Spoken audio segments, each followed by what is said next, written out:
البدع والأهواء، أهل البدع العقائدية وأهل البدع السياسية. نقول بيننا وبينكم السلف، بيننا وبينكم الكتب، كان فيقول البدع بيننا وبينكم. الحمد لله رب العالمين، والصلاة والسلام على المبعوث رحمة للعالمين وعلى آله وأصحابه ومن تبعهم بإحسان إلى يوم الدين. أما بعد.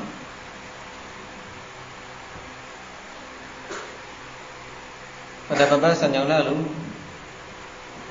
kita mempelajari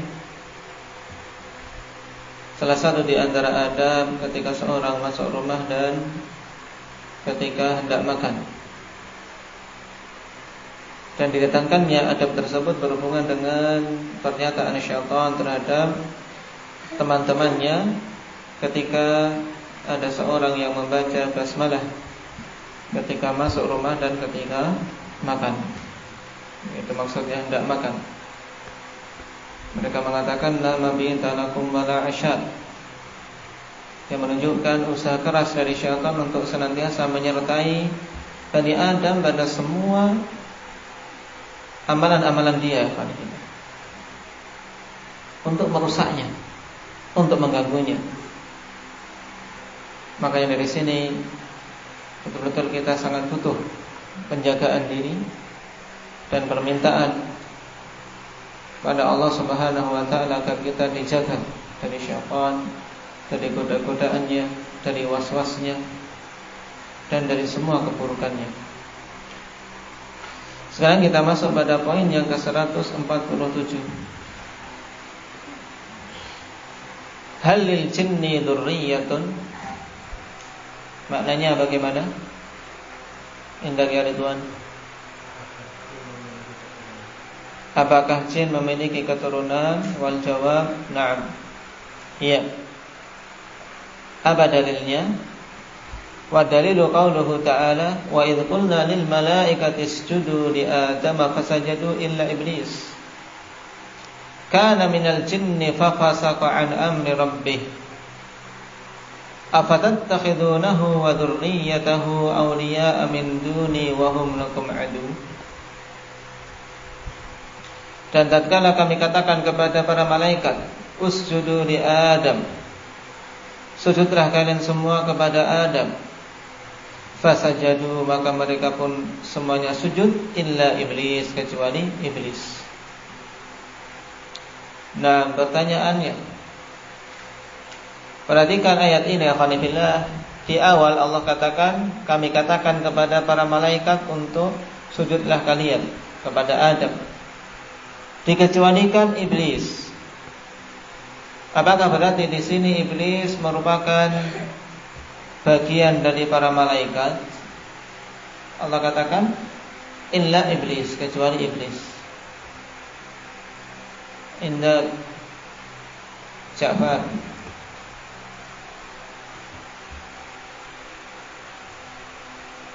Bukan, lalu bagaimana? Di sini tatkala kami katakan kepada para malaikat, sujudlah kalian kepada Adam, maka mereka semua sujud kecuali iblis.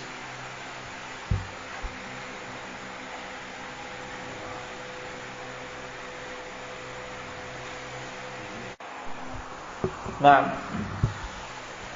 iblis bukan termasuk bagian dari para malaikat, karena illa iblis di sini istitsna, masuk kategori istitsna munqati'.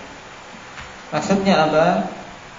Bahwasanya mustatsna minhunya bukan, nah, mustatsna bukan bagian dari mustatsna minhu di dalam kaidah bahasa Arab. Kenapa kita katakan bahwasanya di sini istitsna munqati'? Dikarenakan datang dalil yang menegaskan kalau iblis bukan malaikat, yaitu kelanjutannya, kana minal jin fafasaqa an amri rabbih. Adalah iblis itu merupakan bagian dari para jin, kemudian dia keluar dari ketaatan terhadap perintah Rabbnya. Nah, pahami makna ayat sehingga kita tidak bingung. Dalam bahasa Arab ikhwanifillah ada yang namanya istitsna munqati dan istitsna muttasil. Istitsna muttasil apabila yang dikecualikan merupakan bagian dari perkara yang dia dikecualikan darinya. Contohnya, semua santri hadir kecuali Ahmad. Di sini Ahmad merupakan bagian dari santri, namun dia dikecualikan. Baik.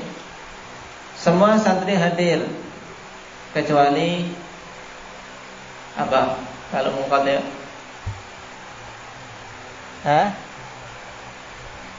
kecuali kambing.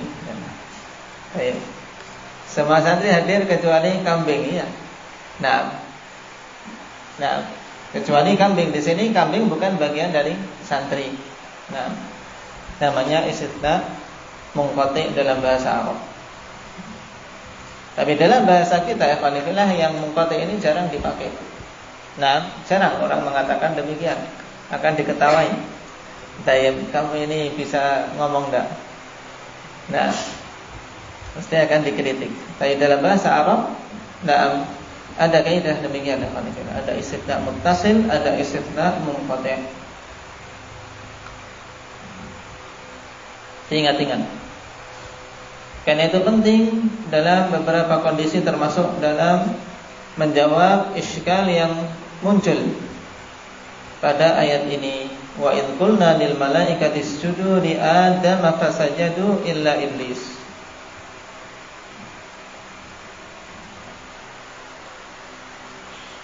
Dalil kalau iblis itu merupakan jenis jin. Mana? Indaga Muhammad Palembang.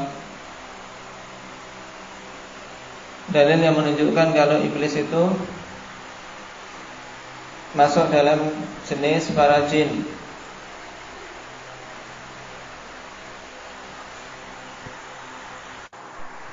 Baik, kelanjutan ayat ini. Kana minal jin. Itu iblis itu adalah apa? Bagian dari para jin. Tapi dia jin yang keluar dari ketaatan kepada Allah Subhanahu wa ta'ala.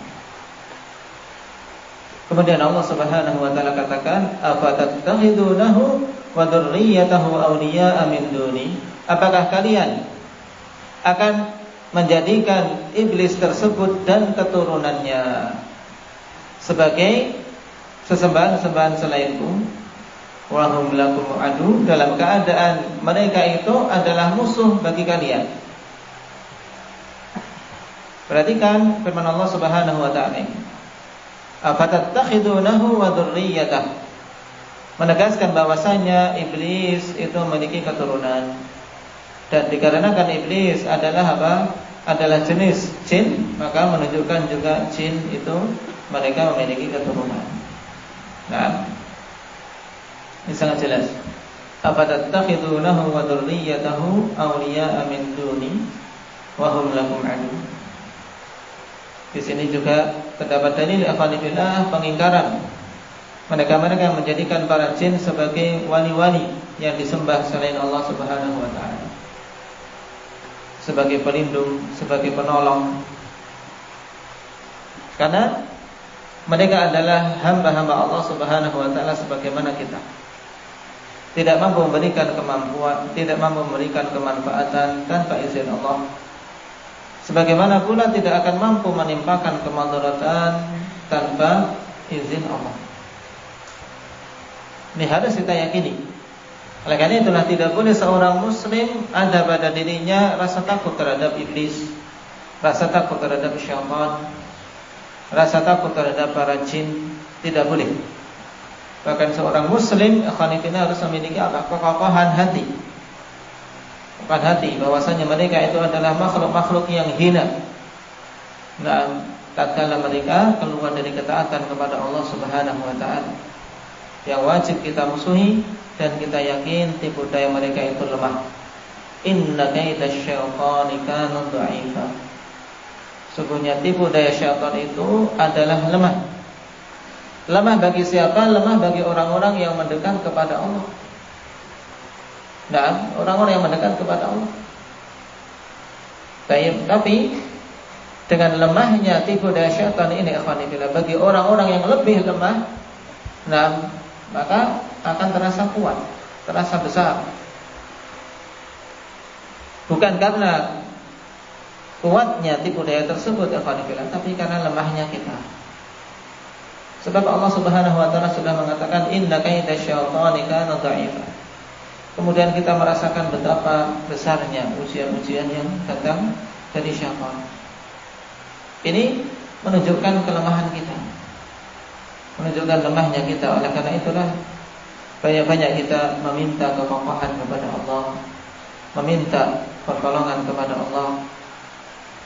Karena tanpa kekokohan dan kekuatan yang Allah Subhanahu wa taala berikan, kita tidak akan mampu untuk mengalahkan tipu daya syaitan tersebut. Perhatikan ayat-ayat dalam surat An-Nas. Allah Subhanahu wa taala katakan, "Qul a'udzu birabbin nas, malikin nas, ilahin nas, min syarril waswasil khannas." Nah, dari kejelekan waswas yang didatangkan oleh khannas, yaitu syaitan yang senantiasa ikhwanifillah muncul tatkala kita lemah dan bersembunyi tatkala kita kuat. Makanya dinamakan dengan khannas. Khannas ini pokoknya mengintai kondisi kita bagaimana. Kondisi kita sedang sendirian, sedang melemah, digoda, sehingga jatuh dalam maksiat. Nah, ketika kondisi seorang kuat bersama dengan saudara-saudaranya, orang-orang yang saleh, duduk bersama mereka di majelis ilmu, ada kekuatan iman, dia sembunyi. Tapi tatkala dia melemah, dia goda lagi. Demikian terus. Oleh karena itulah kita diperintahkan oleh Allah Subhanahu wa taala untuk murabaqah. Untuk apa? Senantiasa berjaga-jaga. Sebagaimana tatkala kaum muslimin berjihad, di sana ada pasukan yang diperintahkan untuk jaga-jaga di perbatasan. Jangan lengah. Karena kapan saja yang berjaga di perbatasan kok lengah, bisa diserang musuh. Demikian pula kita dalam hidup. Kita hendaknya senantiasa berjaga-jaga dari khannas ini, dari syaitan.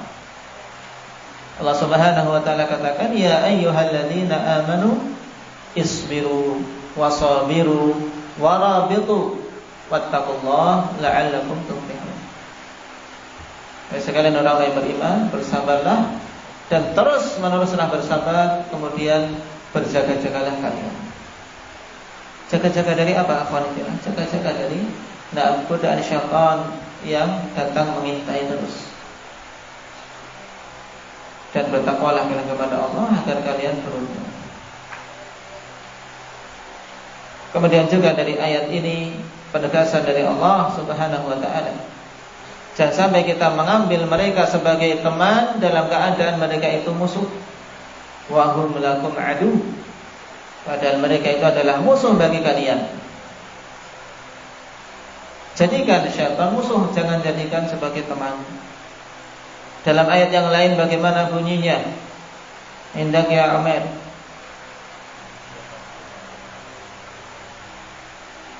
Inna syaitana lakum aduwwun fattakhidhuhu aduwwa.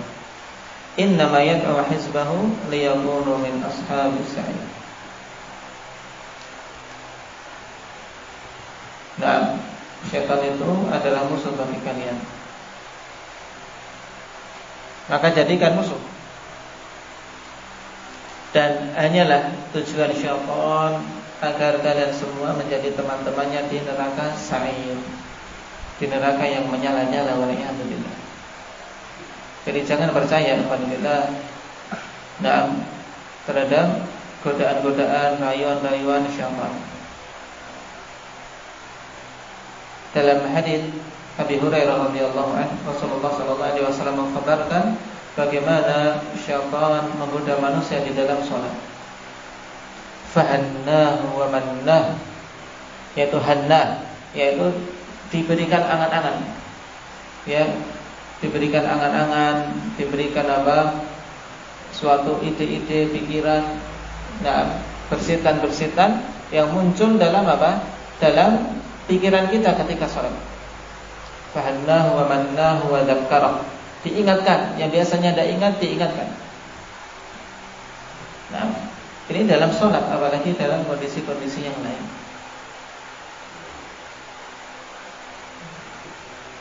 Kemudian poin berikutnya, halil jinnu yamutun. Apa maknanya? Hendak ya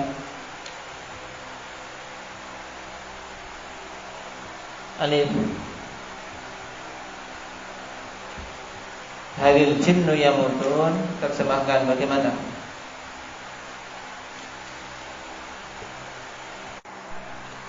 Baik, apakah para jin itu mengalami kematian? Jawabnya, nah. Karena mereka alhamdulillah makhluk sebagaimana kita semua. Walaupun ada perbedaan pada beberapa sisi, dari sisi kekuatan dan yang lainnya.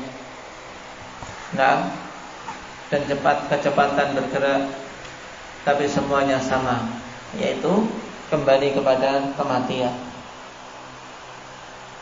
Wa dalilu hadits Ibnu Abbas radhiyallahu anhuma anna Nabiy sallallahu alaihi wasallam kana yaqul a'udzu bi'izzatika alladzi la ilaha illa anta alladzi la yamut wal jinnu wal insu yamutun.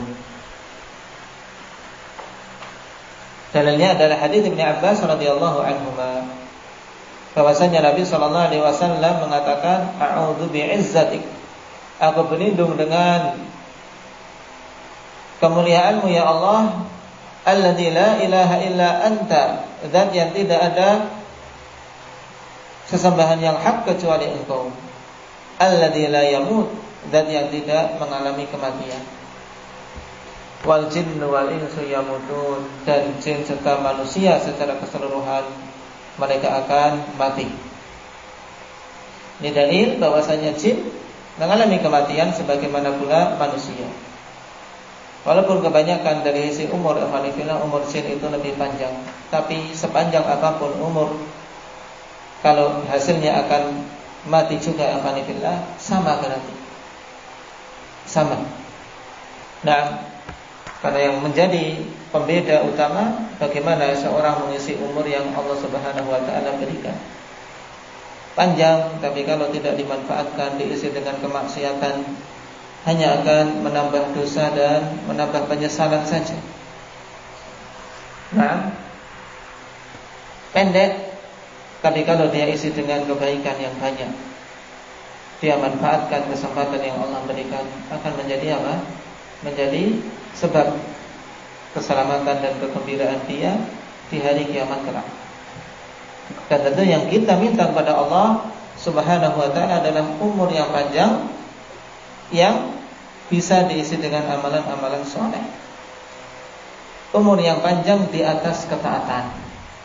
Nah, sebagaimana sabda Nabi sallallahu alaihi wasallam, khairukum man tala umruhu wa hasuna amaluhu. Sebaik-baik kalian adalah orang yang panjang umurnya dan bagus amalannya. Ini dua.